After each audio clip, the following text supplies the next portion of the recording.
what people tend to use Pinterest for is a lot of it is planning, discovery, dreaming, but 25% of the time spent on Pinterest is spent shopping. You're listening to the Keep Optimizing podcast to increase your traffic, improve your conversion rates, and grow your profits. Hello and welcome. I'm Chloe Thomas, the host of this e-commerce marketing focus podcast. If you're not familiar with the format, well, each month we focus on a different marketing method. Could be email or SEO, or as we're doing this month, digital advertising in general. And each week I interview a different expert to explore the latest advice on making it work for you. Now, I love to give a little shout out to the listeners who are kind enough to take the time to post a review of the show, and I've got a shout out to do today. Huge thank you to Jessie, lots of J's, from the UK for your 5-star rating on Apple Podcasts. We love a 5-star rating on Apple Podcasts.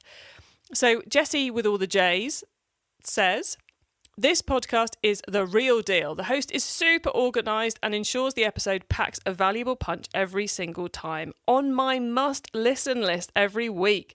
That's where we like to be. We like to be on those must-listen lists. And Jessie rounds off by saying, "Amazing podcast with great practical tips."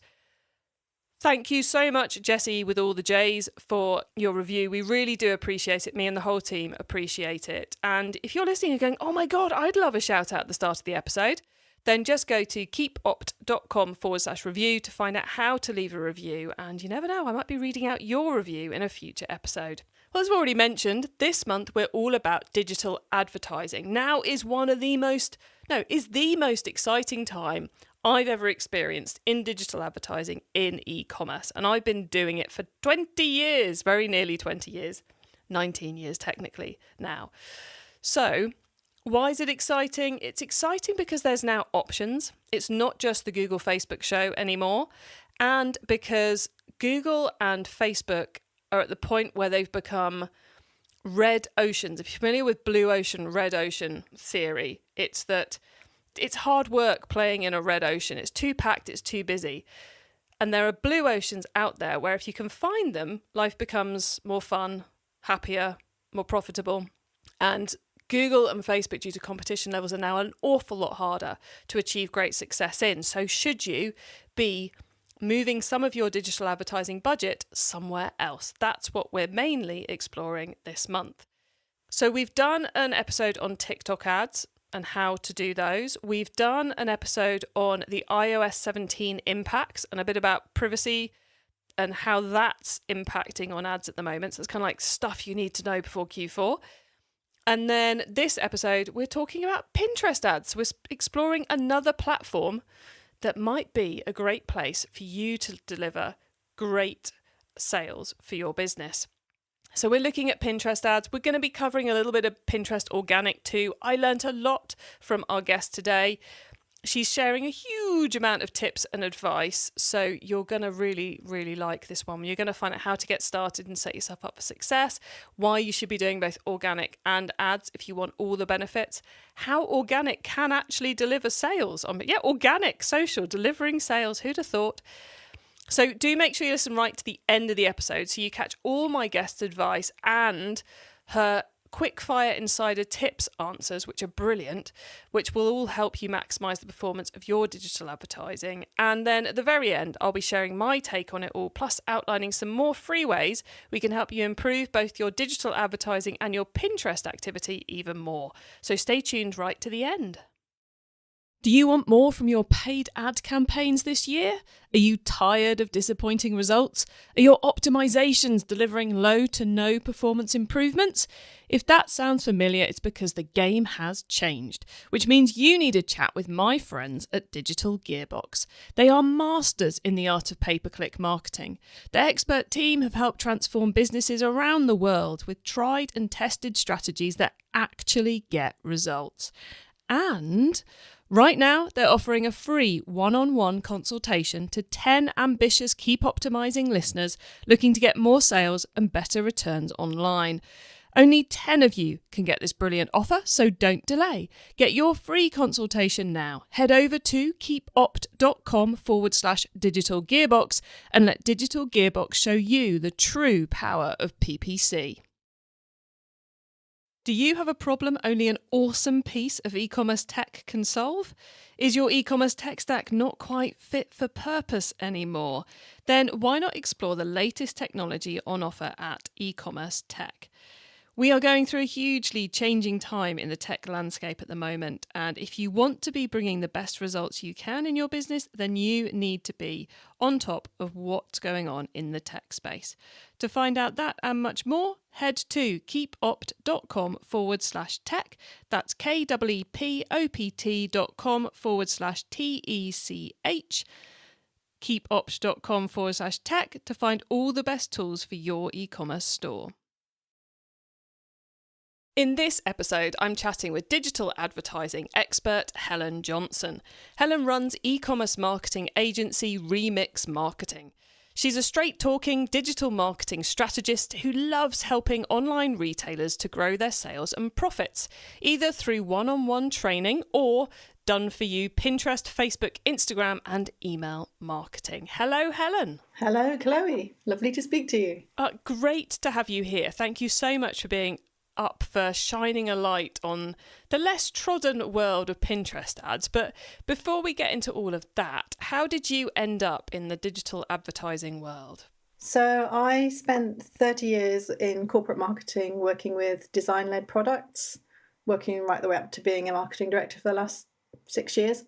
And towards the end of that, we had B2B and B2C websites.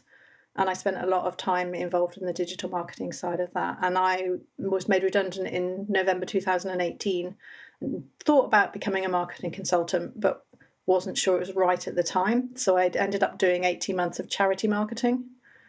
And then I got furloughed, like many other people, and decided to niche down because I think there are so many marketing consultants out there, some good, some bad. And it made sense for me to learn a particular skill. And the first one that I learned was Facebook ads. And then I moved on from that to learning Pinterest as well and Klaviyo. It's interesting that the areas you're specialising in now with Remix are all quite visual areas. Is that because you were in design-led marketing before, or is it just something you particularly like working with, or is there just a commonality between them that means they work well together? A bit of both, actually. So I think one of the reasons is people get quite emotional around design-led products and get very led by the new, which is not necessarily right from a business perspective, which is what I saw when I did a lot of the breaking down of how the profits were made in the businesses that I was in. But also, I wanted to be a fashion designer in my teens, but I ended up doing A-level maths, physics, chemistry. So that was never going to happen. So I've kind of gone full circle in terms of using the data side that I'm good at, but also the visual side that I'm really interested in. Oh, God, you get to scratch that creative itch, but still indulge the physics A-level. Yeah. Excellent. Okay, well, look, let's start talking about Pinterest ads. I'll be honest, I think I have an account. I don't think I've ever put any money into it. Just to make it clear to the audience, I'm learning with you on this one. So What's the deal with Pinterest ads at the moment? Are they worth looking at for the average e-commerce business? I would say yes, definitely worth looking at.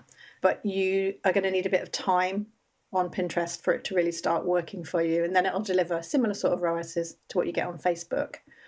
But you do need to put a bit of commitment behind it. And I would say the brands it's best for are probably ones that have some stability in the core of their range.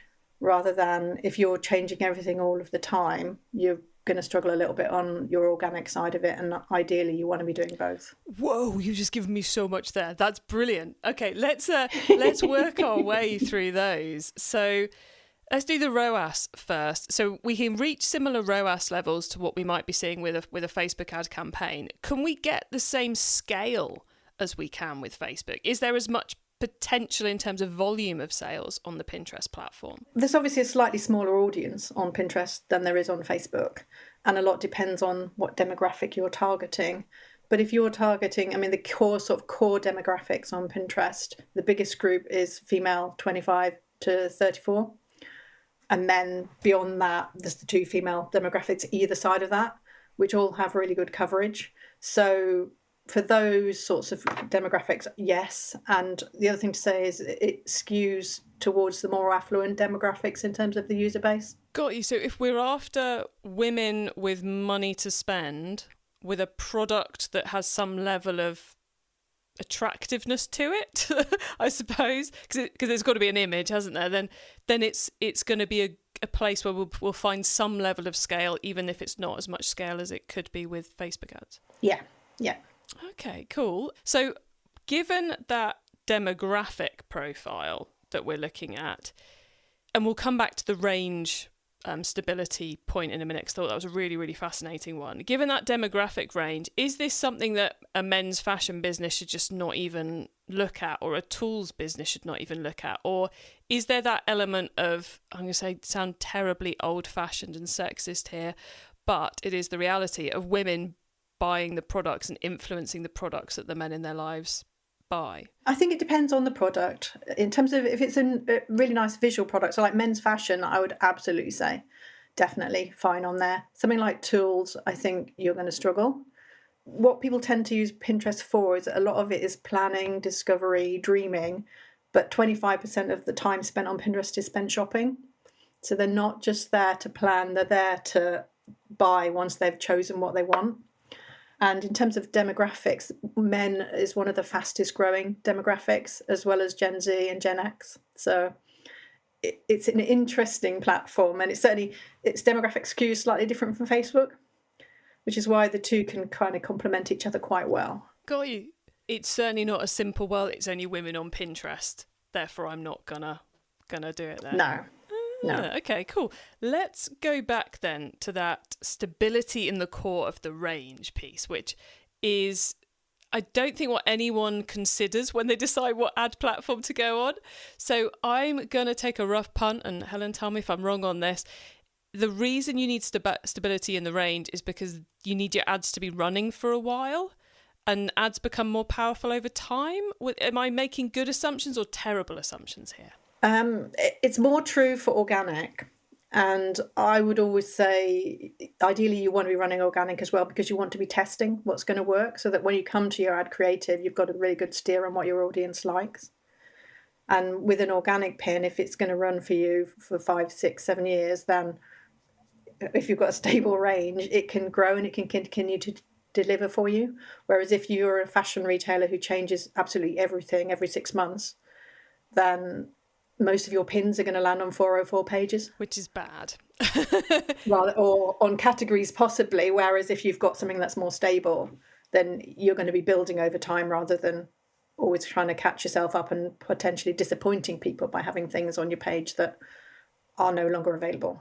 Got you. So we can test our ad creative ideas via the organic side of Pinterest and then redeploy those ideas into ads, the ones that gain the traction. So that must mean there's a fair amount of algorithmic visibility, if that's a thing, a fair amount of algorithmic visibility to organic Pinterest, which of course is not something we see on the Facebook platform anymore.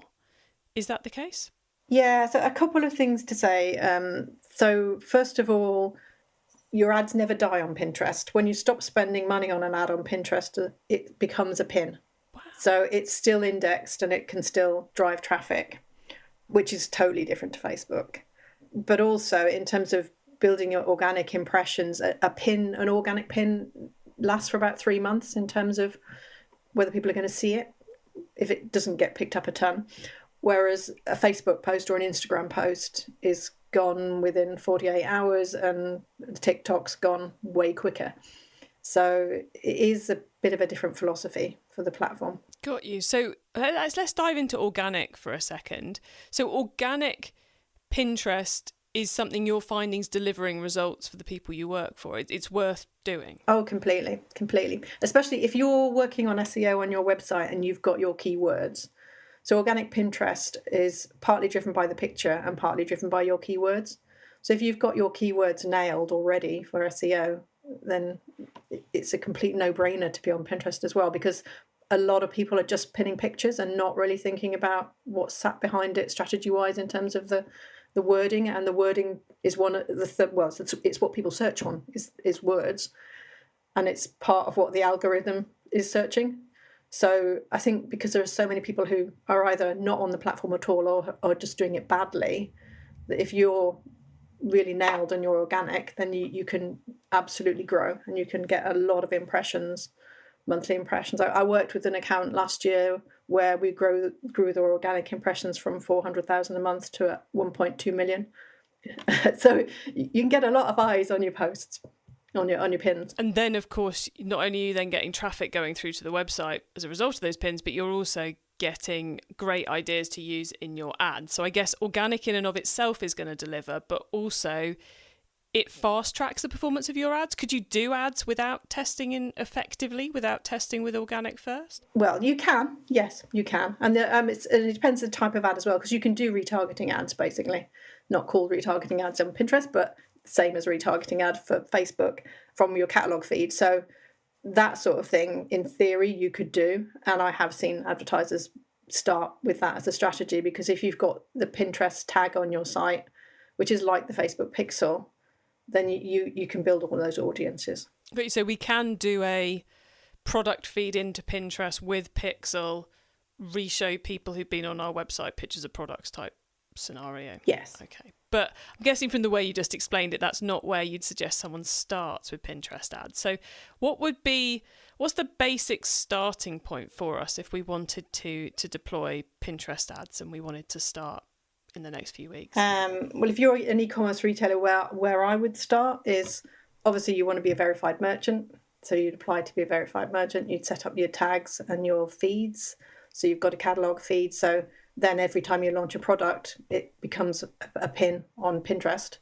So that's kind of a free, I guess, once it's there.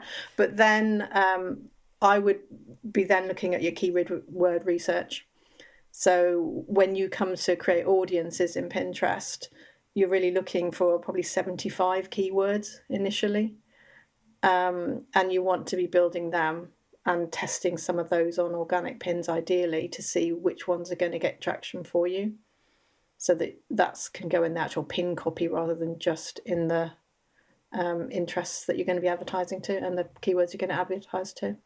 Got you. So it's the testing on organic is even more about the words than it is about the creative. Bit of both. I mean, you want to see which pins get really picked up, what style of pin gets picked up.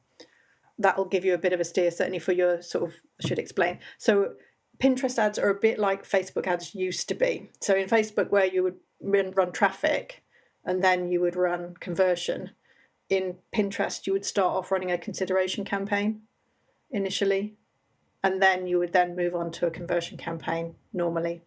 And when you've got built up big enough audiences, then you'd be looking at retargeting as well. Got you. So we've got to do that feeding the algorithm stage.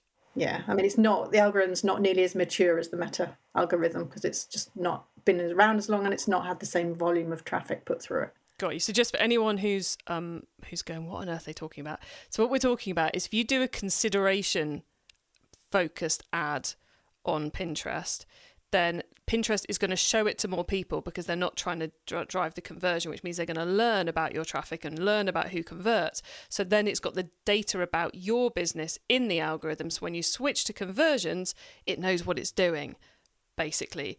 Helen, is that a good enough explanation, or do you want to add anything into that? No, I think that's a pretty good explanation. Okay, cool. So we've set up our verified merchant account.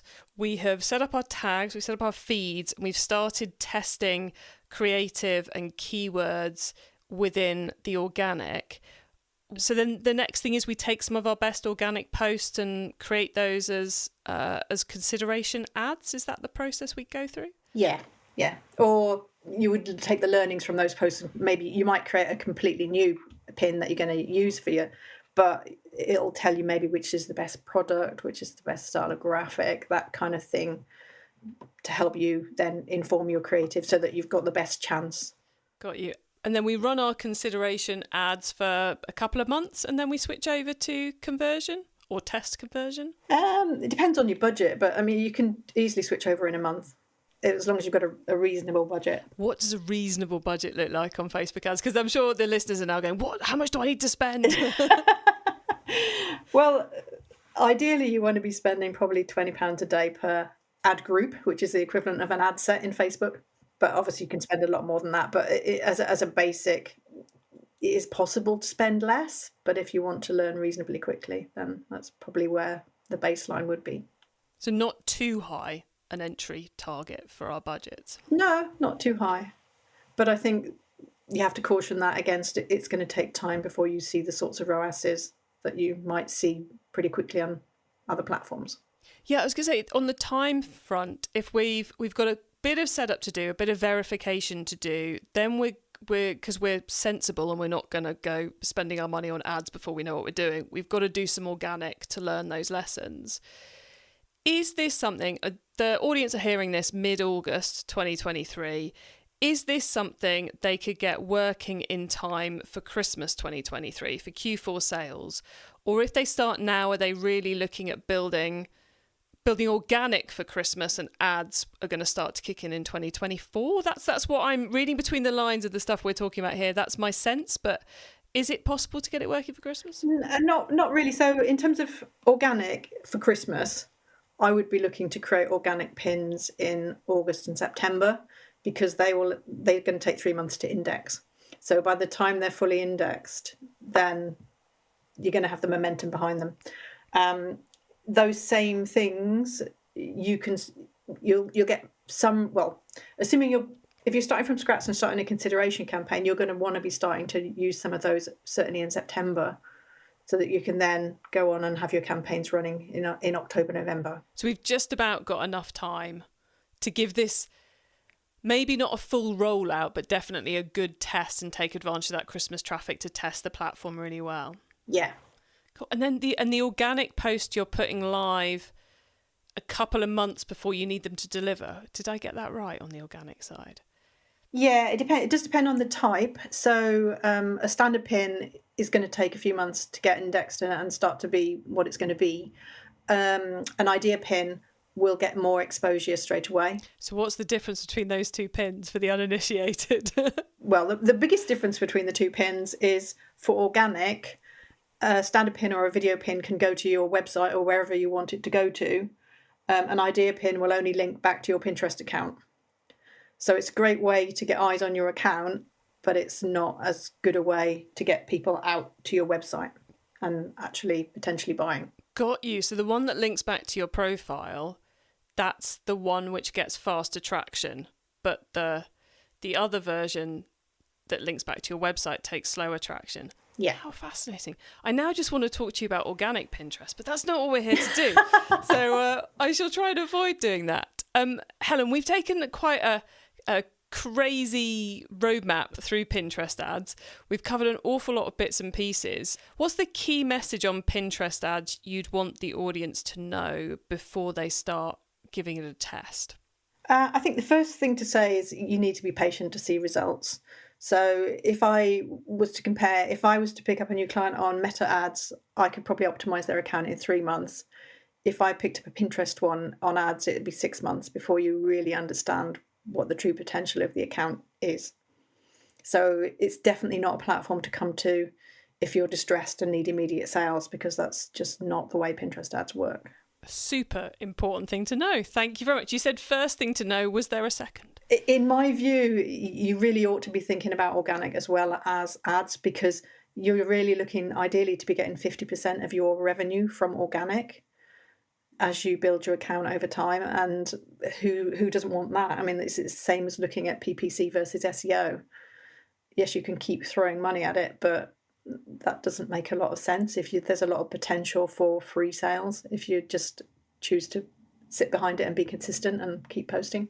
It does, from all that you've said, it does seem like someone would be crazy not to be running them side by side, because you're getting free sales, you're leveraging the work you should have already done on your SEO keywords, everybody, and you're improving the performance of your ads by learning from your organic. It seems absolutely crazy not to be doing both.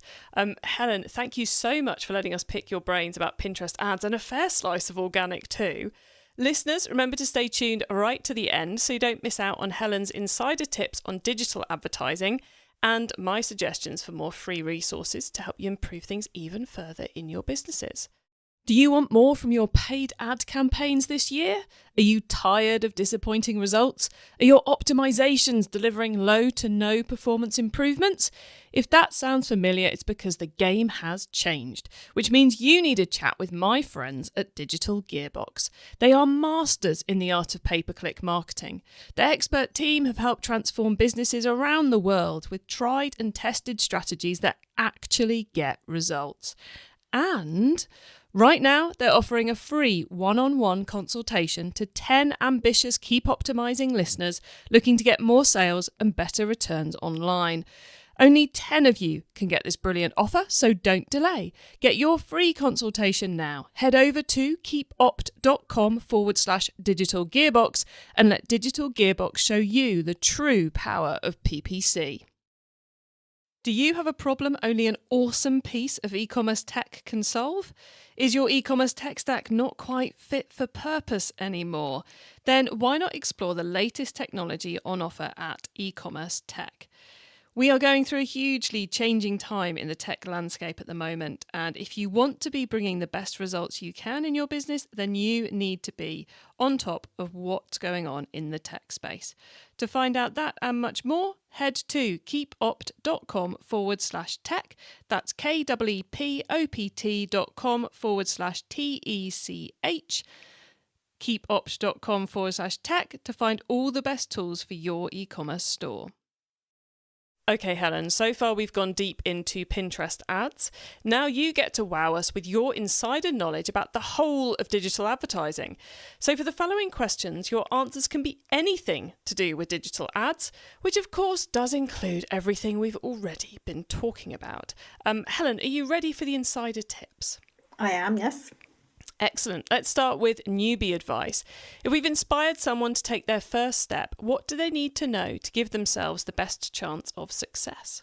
On all platforms. So I'll just talk from a design-led product perspective, because obviously that's my background. Don't get carried away with newness. Don't forget your best sellers. So if you're starting out from scratch, really focus around your best-selling products. Pinterest specifically, even if you're thinking in the future you might want to advertise, for goodness sake, get the tag set up, because then it can start building audiences so that when you come to advertise, you've got the option of things that act like audience, which is the equivalent of a lookalike audience on Facebook. If it's Pinterest in particular, just get your head around keywords. Just understand it's not all about the pictures. Which is such a surprising yet crucial thing to learn about the Pinterest platform. Yeah. Keywords matter. Once you've started, of course, you've got to keep optimizing. So what's your favourite way to improve performance? So the first thing that I'd say on Pinterest ads is be patient. When you set an ad up, you really shouldn't touch it for at least 10 days. But even over time, it's going to take a little while for it to optimize. So don't keep tinkering. But when you have got enough data, you can look at what each of the keywords has driven. So you can then go down and refine your keywords. You can take ones out. You can put new ones in that are similar to the ones that are working well. If you've got a lot of budget and you've got a lot of data, then you can start moving away from broad match to exact match, and in the same way that you can with Google Ads. And then also just look at your creative formats, what's working for you, what's not, and therefore keep evolving your creative all the time as you put new things in. Is it one of the things with it being a simpler algorithm than that Meta's evolved to means the optimization, it's fairly straightforward. Look at the keywords. Don't play around with it too early and improve your creative. It feels a much simpler and easier process to go through than the Facebook ad optimization process. Yeah, and also you're not changing things as often, potentially. Heaven. We should all be giving this a go. Although even with Facebook ads, I'm a don't if it ain't broke, don't fix it kind of person. You have to factor in the law of diminishing returns of effort and time into these things, which I think many forget. But before I go off on a rant about that, the next question is, if someone listening wants to learn more, is there one cheap or free resource you could recommend? Yes, Pinterest have their own academy. So I would suggest your starting point is there. That'll tell you quite a bit about which buttons you need to press and that kind of thing. And definitely there's a good amount of information there for free before you start paying anyone to help you. Cool. Always nice when a platform has a training program that works. So great to hear that Pinterest is on point. Finally, crystal ball time. What's coming up in the next 6 to 12 months that we should be getting ready for? On Pinterest, I would say always look at Pinterest trends. So Pinterest themselves publish trends, about 20 of them each year, and look at how you can build them into your own content strategy, because they are the things that people are growing in their searches for. So potentially they can be really useful for you. In digital advertising generally, the cookieless world is going to be really interesting to see what impact that has on platforms generally. And I think Pinterest is quite well placed in terms of understanding what its users are looking for, because they're using it to search. So I think it will be impacted less than some of the others by the reduction in data that we're potentially going to see. It's more of a Google scenario than a Facebook scenario. Yes. Yeah. Again, let's resist the urge to go too deeply into that one, because that could be a whole other podcast, let alone another podcast episode. Helen, thank you so much for all your advice and your insight. We're very nearly at the end of the show, so could you please let the listeners know where they can find you and your business? So my website is remixmarketing.co.uk. You can find me mostly on LinkedIn, where I'm Helen J. Johnson, and I talk about Pinterest and Facebook ads generally. I wouldn't bother finding any of my other social channels because, like most marketers, I'm not very good at my own socials. I know. I think we're all brilliant at our own social, in that we're taking our own advice and hanging out where our customers are. Exactly. That's my get out of jail free. Helen, thank you so much for coming on the show. You've enlightened us all as to what's going on with Pinterest at the moment, and I suspect tempted a lot of the audience to go and give it a go. So thank you so much for all your help and advice. No worries. So there you have it. Pinterest ads and Pinterest organic, as well as a bit of a bonus bit of coverage there. Loads of really key important tips there from Helen. I think for me, the really key things to take away are that interplay between organic and ads, and how you really do want to make sure you're doing both. I think also there's those setup tasks you want to do to make the whole thing work, be it organic or ads, verifying yourself as a merchant, feeding in your product data, and then making sure you've got the Pinterest tag, bit like the Facebook pixel, installed on your website, so you're collecting that data ready for when you're ready to launch those ads. I guess the other key thing is that it takes a long time to fully optimize. Not the 3 months you expect with Google or Facebook, but a 6-month plan to optimize, which, as you're hearing this in August, makes it something to put on the test list for Christmas. Don't expect it to be delivering crazy numbers this Christmas, but it would be a brilliant time, as Christmas so often is, because consumers are that ready to spend. It's a great time to test new channels and to learn fast. And actually, the other thing is it seems like a less hard work channel, maybe, than Facebook or Google. Maybe one it's totally possible to do in-house. But I suggest if you're going to go down that in-house route, you do what you should do with all the ad channels, which is get an expert to help train you in getting it set up right first time. Because if you get the setup right, you are so much more likely to proceed with success. You can get the links to all those things we discussed, important notes and more, at keepoptimizing.com. You can also use our special direct to episode short link. Just put keepopt.com/episode number into the URL bar and you'll be redirected straight to the correct page of our website. When you get to the website, please also add yourself to our email list so you don't miss out on any of the many things I share to help you improve your business. Thank you so much for tuning into this episode of the Keep Optimizing podcast. If you've enjoyed this episode, then you can check out all our digital advertising episodes by scrolling up your feed. And last week's episode was all about iOS 17 and those updates. And we talked a little bit about the cookieless world coming up as well. So if you're a bit intrigued by that part of what Helen was talking about, have a listen to last week's episode.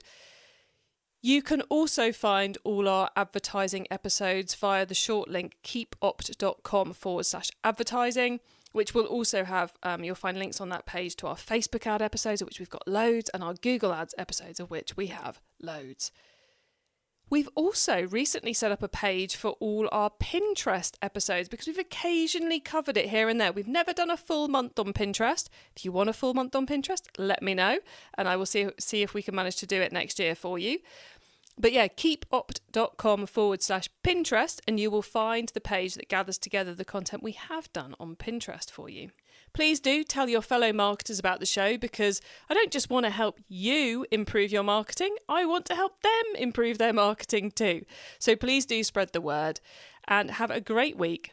And make sure you listen to the next episode so I can help you to keep optimizing your marketing. Access everything Keep Optimizing at keepoptimizing.com. That's with an S, not a Z.